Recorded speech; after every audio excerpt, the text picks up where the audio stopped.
Welcome to the Join My League Football Podcast with your host, Tim Coletta. Good afternoon, ladies and gents. Welcome to the Join My League Football Podcast. And just by listening today, you have officially joined my league. Congrats to you. What a great day I had. It's going to be. I had a great Monday. I'm flying home this weekend to visit family and friends, and I have my girlfriend's fantasy football draft tonight. Well, she has her draft, I should say. I'm just there for support. Support, definitely in air quotes, because that's BS. I'm going to have to do everything, and I know it, but this is her attempt at getting into and understanding the sport, and she does it for me, and that makes me happy. I really appreciate it, and I'm looking forward to it. So that's my week in a nutshell. A great week ahead. Maybe not as great of a week as Odell Beckham Jr.'s had, but we'll get into that a little bit later on. I'm not going to waste any time today because just over a week away is the start of the NFL regular season. So today's episode is going to feature some more fantasy football talk, more than I've done the past 3 episodes, and a couple of quick disclaimers. The first, whoever I take in fantasy football, I'm not going to share with you, because if I do, you better steer clear of those guys. My guys just get hurt. So I'm not going to take fun away from anybody by telling you who I draft, because they're all going to get hurt, and that's going to bother my girlfriend. It's going to make her mad, but that's just the way it is.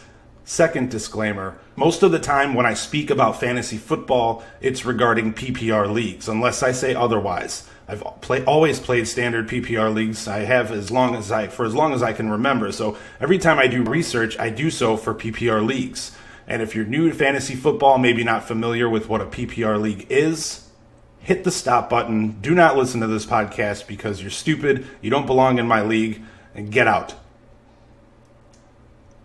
Just kidding. PPR league, it stands for points per reception. So anytime your player catches a pass, that's automatic points. Point value depending on league settings, and a catch is usually worth a point or a half a point. If you're not sure if you're in a PPR league, go to your league settings, look at the scoring system, and look to see if there's a point value next to the point per reception category. If there's anything other than a 0 there, you are in a PPR league. Makes your draft strategy a little different than a standard non-PPR league. That's the reason for the disclaimer. Now, people who have last-minute drafts this week or weekend, which is typically what I prefer, this one's for you. I think a lot of people rush into the fantasy season just to get football in their lives. They just want it back. They start the league too soon, they draft too soon, and before the season even begins, your team is ruined due to preseason and camp injuries. And dealing with injuries over the course of a full fantasy football year is stressful enough. That's ruined seasons for me multiple times, as I have already mentioned. I think the closer you get your draft to kickoff of the regular season, the better, period. No exceptions. Your first and second round picks, as we all know, are crucial to success. If you bust on those, your season will be over before it begins. So that's the first thing I'm going to get into. If you have the number 1 overall pick, who should you take? I think the easy answer is Le'Veon Bell, but you really can't go wrong taking Todd Gurley, David Johnson, or Ezekiel Elliott. I favor Bell in PPR leagues simply because of his catch volume and offensive quality that surrounds him. In Arizona, taking David Johnson scares me a little bit. I know the workload's there, he's a workhorse, but this will be his weakest offense since taking over in 2015. And although Sam Bradford, he could turn into a nice surprise if he stays healthy, but who can bet on Sam Bradford staying healthy? But as I said, he's an animal, he's a workhorse, so expect 300 carries and at least 50 caught passes this season for David Johnson. Todd Gurley, he had a great rookie season. He went through a typical sophomore slump the next year, and he returned last year to being one of the top running backs in the league after exploding for 1,300 yards on 279 carries and 13 touchdowns. So those are fantastic numbers. And then you can add 6 touchdowns, 6 catching touchdowns on top of that to go with 64 additional catches, 788 yards. He's definitely helped people win season titles last year. He's also on an offense that has plenty of firepower. The kind of offensive firepower we haven't seen from the Rams since the greatest show on turf in the late 90s. And as far as Ezekiel Elliott goes, he doesn't have the greatest talent surrounding him in the passing game either. But Ezekiel Elliott is as sure of a thing as they come. He's the centerpiece of the Cowboys offense, and like Johnson, he's a workhorse. On top of that, he runs behind arguably the best offensive line in football. That absolutely increases his values. So I would rank the 4 in order. Bell if you have the first pick, Gurley if you have the second, then Zeke followed by David Johnson. But again, if you get a top 4 pick and you really like one of those guys, you'll be happy with any one of those 4.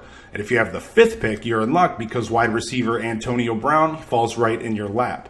It's after that things get a little difficult, but they really don't have to be because you're still going to have a crop of top-tier players to choose from. My advice, just get yourself a running back. Leonard Fournette, Saquon Barkley, Alvin Kamara, Kareem Hunt, Dalvin Cook, Devontae Freeman, Melvin Gordon. As far as ADP, that's average draft position. Some of those guys go in the mid to late teens to early 20s, but running backs are so key to championships, I don't mind reaching if it'll solidify my running back spot. Missing out on Mike Evans, Julio Jones, or Odell Beckham, that stinks, but there's always so much value in the middle rounds with receivers, and as we go through the seasons, receivers seem to explode out of nowhere, and you got one on your waiver wire, you can just pick him up and insert him into your starting lineup, and you'll be good to go at receiver. I'm willing to pass on Evans, Jones, Odell. I'm willing to pass on those guys just to stack my running back position as much as possible because everybody knows that running back is the most inconsistent position when it comes to fantasy football. You can't really rely on anybody. Injuries take their toll. So I always recommend taking a running back with your first 2 pick. And after that, in the 3rd round, you can go running back again, wide receiver, depending on who's available. At this point, it's all about how you want to construct your team. There's going to be some talented receivers out there available in the 3rd round. But again, my strategy, if I can get another running back I like, I will take him. And within the first 3 rounds, my running backs are set. And I'm still going to take other running backs later in the draft for depth.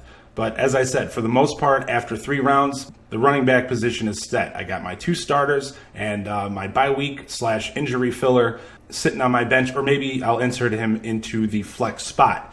I understand it doesn't always work out that way, but that's typically my strategy heading into draft day. And sometimes things don't go your way and you have to abort your strategy, and that's okay. Abort your strategy if you have to, if a guy's not there that you like. Don't just take a guy you have zero confidence in just because of your strategy. For instance, I'm not very high on 49ers running back Jerick McKinnon this year. He's currently being taken in the early 3rd as a running back number 2. If he's the only back who's available at that point, I will abort my strategy and grab a receiver or even a top-tier tight end. McKinnon was never the feature back in Minnesota, even though he did finish as a running back 2 last year. He's an athletic freak, but I do worry a little bit about the workload being too much. And there's little competition behind him on the depth chart. Kyle Shanahan seems to have all the confidence in the world in him, but that confidence, the Vikings didn't seem to have that in him because when they let Adrian Peterson walk, instead of giving the keys to McKinnon, they signed free agent Latavius Murray and then proceeded to draft Dalvin Cook in the 2nd round. Jerick McKinnon has never had more than 160 carries in a season. He averaged 3.8 yards per carry last year, 3.4 the year before, and when the touchdowns, they never really came for him. He was never a real big touchdown guy. But where he does have value is in the passing game. I think he can catch 60 balls this year, so I wouldn't exactly call him a bust since he is worth a pickup, but I just don't trust him being a running back 1 or 2 at this point. Now, speaking of busts, this list they're not players that I think will have a bad year necessarily. They're players who, at their current ADP, are not worth the price tag. There's going to be 1 per position, and who better to start with than Carson Wentz? And before I get dumped on, just let me explain. We're about a week away from the Eagles taking on the Falcons to kick off the NFL regular season. Carson Wentz has not even been cleared for contact yet. No one has any idea when he will come back. The Eagles do seem confident that he'll play when he's ready to play, but when is that going to be? It doesn't look like it'll be week 1. In fact, I know for a fact, and they haven't announced it yet, but I know for an absolute 100% fact, he's not going to be ready week 1. So week 2, week 5, week 10, He's currently the 6th ranked quarterback and is being taken as high as the 4th quarterback off the board. Why? Why is that? Why is anybody taking him ahead of Drew Brees? Even if he was healthy, I wouldn't take him ahead of Drew Brees. Are you kidding me? On top of that, his number 1 and number 2 receivers are banged up right now. I have confidence that at some point, Wentz will be back on the field producing at least close to the way he produced last season, but I'm going to need to see it first. I would draft him to sit on my bench until he proves that him and his knee are as good as they were last year, but by the time I'm ready to draft him, somebody will have already taken him, and I'll miss out on that. So at his ADP, he's an absolute bust. There's no way he lives up to that high of a draft pick. New Orleans Saints running back, Mark Ingram. He's somebody I might fade in my draft completely this year, even though he's coming off the best statistical season of his NFL career. But 3 things lead me to believe he'll be a letdown if you decide to draft him at his current average draft position, which is in the 4th round. I think that's 43rd overall, I think. Number 1, he's already missing the first 4 games of the regular season after violating the NFL's PED policy. You can spin it any way you want to, look at it however you want, but that's 4 games. That's a quarter of the season. That's an entire month. You'll have to stash him on your bench and 0 production out of it. The emergence of Alvin Kamara is reason number 2. Alvin exploded out of the gate last year as a rookie, taken in the 3rd round of the NFL draft. Sean Payton loves the running back by committee style, and with Ingram missing 4 very winnable games to start the season, if Kamara hits the ground running during Ingram's suspension, Ingram's workload may begin to diminish. And reason number 3, age 29 and a guy named Boston Scott. So it's more of a 3A, 3B kind of thing, but we all know the cursed age for running backs is 30, and Ingram's got a little more tread on his tires than most 29-year-old running backs due to the low volume of work he received earlier in his career. But he's in the last year of his current deal, and by the time his deal's up, he will be 30, so we don't even know if he's in the Saints' future plans. They might be planning for life after Ingram. That leads me to 3B, a kid named Boston Scott in New Orleans. He's in the New Orleans running back crew, taken in the 6th round of the draft this year. He's a rookie, but they say he has tremendous ceiling, and he's a hometown kid from Baton Rouge, Louisiana. If he can back up Kamara and impress during Ingram's suspension, that may be another reason we see his workload decreased. So 43rd overall, not worth the price tag. Get him later if you can, because he's still a good back, and he will get his snaps when he comes back from his suspension. But at 43rd overall, I don't trust that at all. It's a bad pickup. Don't do it. A wide receiver to watch out for, keep your eye on, maybe fade altogether again, is Cleveland Brown wide receiver Josh Gordon. The Browns recently activated him. Josh Gordon, he's been cleared to rejoin practice, although he's currently dealing with a tweaked hamstring. But the Browns finally have a capable, not great, but capable quarterback in Tyrod Taylor who can get Gordon the ball with regularity. But the Browns have had a busy offseason. They've added Carlos Hyde, Nick Chubb in the draft, Jarvis Landry. He's got David Njoku entering his 2nd season. He figures to have a larger role in the offense. Then there's Corey Coleman. Coleman showed what he could do last season, and he's got tremendous potential should he stay healthy. Josh Gordon is currently being drafted as a low-tier wide receiver number 1. And between all the talent in Cleveland looking to get their share of work, I don't see Gordon getting enough looks to warrant his ADP. He's played in a total, and I haven't even talked about this yet, but he's played in a total of 10 games the last 4 years. So expecting Gordon to come out the gate and put up numbers similar to what he did in 2013, it's unlikely and an unrealistic thing to hope for.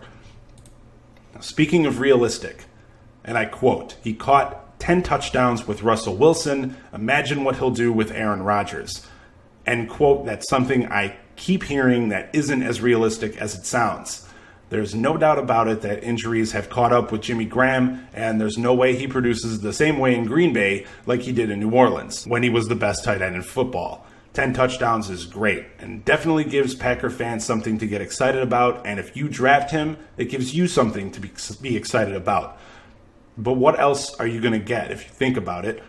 Is he going to catch 7 balls a game and top 100 yards every week? Absolutely not. And that's not a knock on Jimmy Graham or the Packers, but you've got to remain realistic. And that's understanding that Jimmy Graham is older and he's touchdown dependent. So if he doesn't get you a touchdown every game, you're not looking at a top receiving line for him. He's not going to get you all the numbers. He get you touchdowns, fine, but he's not going to get you numbers. He's dependent on touchdowns.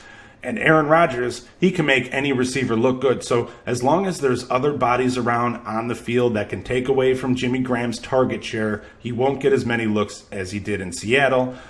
And even if he does, he's going to get hurt. He's got a lot of upside if you look at it from a touchdown point of view, but if that's the case, you can go ahead and grab Kyle Rudolph from the Minnesota Vikings, who's being drafted 3 rounds later than Graham is. Again, I would and quite possibly could end up drafting any of these guys. They're not complete fades, but I want you to take a look at their current ADP and tell me these players aren't being overvalued. Overvaluing a player in fantasy football is a good way to end up last place in the standings, and you might have to do something really embarrassing to close out the fantasy season.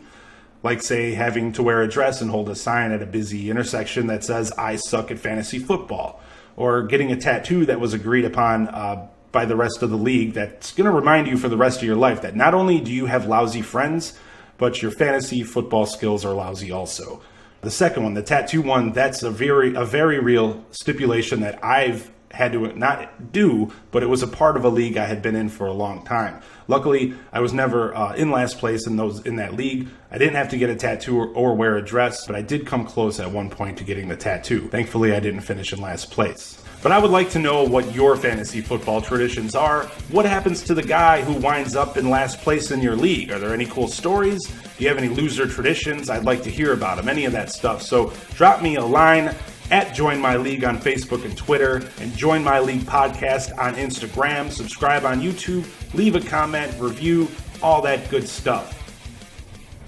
Now, sleepers. I have a big problem with sleepers, and my problem with sleepers is I want them all on my team. I have a tendency to load up on depth with sleepers and just have half of my team sleepers because I want them all to bust out at once, and I want to be that guy who knew about so-and-so before anybody else does. It's an ineffective strategy. It does not work, and I do not recommend it. But sleepers overall are a good thing. There are some real hidden gems you can get in the draft that can lead you to a championship.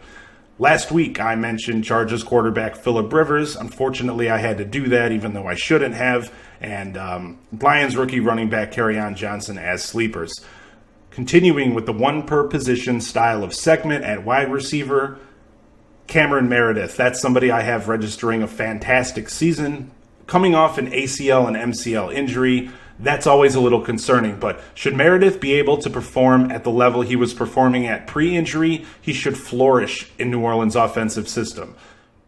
2 years ago, Cameron Meredith posted just about 13 fantasy points per game as a member of the Chicago Bears.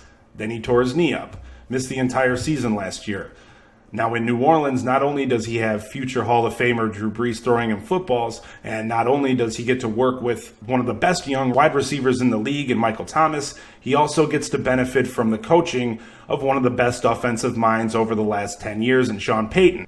Coach Payton is known for getting the most out of his receivers, and with an ADP of 135, that means he's being taken on average, pick 135, super late in the draft. At that position, he's poised to obliterate that number. He could be a high-end wide receiver 2 or better. Tight end George Kittle. He's being drafted in the 14th round and has typically been the 19th tight end taken in fantasy draft. He's got a ton of potential, a great athlete, and in my opinion, he will be a top 10 tight end by the time your league's playoffs start. With Jimmy Garoppolo, now the 49ers quarterback savior, he's going to need someone to develop chemistry with. Now, I speak from experience because I had Marquise Goodwin. Garoppolo did a good job connecting with him late last year and through camp, but he's going to need another option. And who better than Kittle?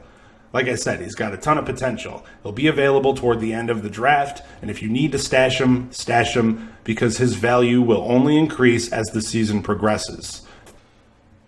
And to finish up, I'd like to talk about scheduling. It's another strategy I'm going to throw at you before you do your draft. Drafting guys based on talent alone isn't always good enough.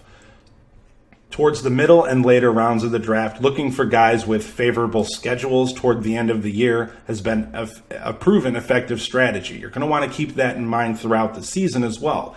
So when it comes to drafting players from New England, Indianapolis, Dallas, should your team make the playoffs, you may see some increased production from guys like Chris Hogan, Michael Gallup, Marlon Mack, or Jack Doyle from the Colts. However, if you draft guys from a team like the Rams or Dolphins, you'll notice those teams have more of an unfavorable end to the season. It might make winning your championship a little bit harder. So just something to think about. We know a lot of things can change over the course of a season. Teams we expect to be great, they come out flat. And teams we don't have much expectation for, they come out swinging and wind up a playoff bound. So the schedule thing isn't be-all, end-all, but it is something worth studying prior to your draft because it does help, I noticed. Time for some quick hits, a little bit of noteworthy headlines around the league. Starting with Jaguars wide receiver Marquise Lee. He was placed on IR recently, that's injured reserve. Outspoken teammate of Lee, Jalen Ramsey, he said that Lee's knee is unfortunate, and he blames the NFL's new helmet rule as the reason the Jags' top wideout will miss the entire year. Ramsey was quoted as saying, "You have to be mad at the NFL. Not mad at them, but that is how the rule is. People are scared to tackle normal because I guess they don't want to do a helmet-to-helmet and get flagged." I mean, he's not wrong, but the NFL insists on keeping the new rule as is, and I don't believe this will be the first or last controversial result of it. Dante Moncrief and Keelan Cole will see increased work without Lee, although the Jags may look to add another wideout through free agency or trade. Andrew Luck is dealing with a minor foot injury. However, he should be ready to start opening day when the Colts host the Bengals in Week 1. Andrew Luck missed the entire season last year after a slow recovery from off-season shoulder surgery. Anytime you see Andrew Luck and the word injury in the same sentence, Colts fans feel a sense of panic. But fear not, Luck insists he'll be good to go by Week 1. And probably the biggest story of the week so far is the contract Odell Beckham Jr. signed, worth $95 million over 5 years and a guarantee of $65 million. If you haven't seen the dancing video that took place in the locker room of the Giants, go out of your way and check out Sterling Shepard's story. It's a trip, man. Odell and his teammates dancing and celebrating in the locker room, and it's a lot of fun. It's funny to see. I was chuckling a little bit. It's definitely worth a watch. Now, ESPN's Adam Schefter reported that Odell's absence from OTAs in May was directly related to wanting a new contract. Now that the contract is done, it's time for the 25-year-old Beckham to step up, focus on football, and help the Giants win some games. And lastly, not much news has been reported when it comes to the seemingly inevitable trade for Khalil Mack. However, reports surfaced a couple of days ago that 4 teams are seriously interested in Mack's services. Team names were not released, but I would bet the Jets and Packers are among the 4 seriously interested. Definitely will have my eye on that story over the next week or so. Alright guys, I've decided on throwing in the towel in regards to a new episode next week. I'll be out of town, and I just don't think it's possible. So before I close out today, I know we're over a week away, but I do want to preview and pick some important Week 1 games. And I'm going to start with the Eagles hosting the Falcons in the NFL's annual kickoff game next Thursday. It's a yearly tradition. It sees the defending Super Bowl champions host the first game of the year, the Thursday before the first football Sunday of the year. The spread as of right now between the Eagles and Falcons, we're still a week out, so if you're feeling confident, lock it in now before it changes. But as of this recording, the spread stands at +3 for Atlanta. I have no problem putting a little money down on the Falcons if you wanted to do that. If you wanted to take them covering the spread, they're a very, very good football team that will improve their record from last year. And if not for a dropped interception and a nightmarish end zone drop by Julio Jones for a touchdown, the Falcons would have put an end to the Eagles' Super Bowl run before it even began. And if the spread closes any, I'd fade this one completely, but taking the Falcons +3 is not a bad bet. As for the money line, it's the Eagles -180 and the Falcons +158. I have to go with the Eagles straight up. I think they're the defending champs, and defending champs are 11-3 in home openers. And to me, that stat matters. Home field advantage should always be taken into consideration, but even more so on opening night. Bright lights. Players are going to be pumped. It's going to be loud. The Eagle fan base will be pumped, and they're going to be bullies as usual. Probably put a poor Falcon fan in the hospital in the process. So play it safe. Take the Eagles straight up. And then we got the Chargers hosting the Chiefs on September 9th at 4:05 p.m. Eastern Time. The Chargers are currently -3. This is the safest bet I could share with you. It's a no-brainer, you ask me. I expect the Chargers defense, stacked Chargers defense, should make Patrick Mahomes' life miserable in week 1. That's not a knock on Mahomes. I expect big things from that kid, not just in general, but this year I'm expecting big things from him, but just not in this game. Take the Chargers -3 and straight up and cash in. It's easy money. First Sunday night game of the year is going to pit the Bears headed to Green Bay to take on the Packers, and Aaron Rodgers is back. That's really all you need to know about this game. The Bears are +9 underdogs and have a quietly good defense. So if this were any other regular season game, I may take the Bears with the points. But honestly, with the return of Rodgers on Sunday night, week 1, I wouldn't put any money on Trubisky and Lambeau. Fade this one completely unless you were to take the Packers straight up and make a parlay out of it. First game of Monday Night Football, we're going to see the Jets travel to Detroit to take on the Lions. -7 for the home team is currently the spread, and I think that's just low enough to take the Lions. That's a lot of points to cover, but the Lions' defense should be improved under new head coach Matt Patricia, and all signs are pointing to rookie quarterback Sam Darnold getting the start for the Jets. A rookie quarterback starting his first game on the road in front of a national audience? I'm not doing it, man. Give me the home team every time in that scenario. Lions -7, Lions straight up, and take that to the bank. And that's going to do it for this week's episode of Join My League. I will be making at least 5 picks per week. I'm going to make one more pick, and I'm going to make that available on social media because I know I only did 4 today, but I want to save at least one for next week. Even though there won't be an episode, I'll post on social media that 5th pick, and I will put all 5 of these teams together. And then every week following, I will have 5 picks for you. And again, we're going to keep track of how well I do and what my record is. So like on Facebook, follow on Twitter and the IG, subscribe on YouTube, comment, reviews are appreciated, and you can let me know how your picks stack up against mine every week. Also, remember, no episode next week. I will return September 12th. It's already starting to shape up to be quite the show. Looking at week 1 review, week 2 picks and preview, and a new fantasy football segment you're not going to want to miss. All that and more on the next episode of Join My League, JML, September 12th. I'll see you then, and have a good week, everybody.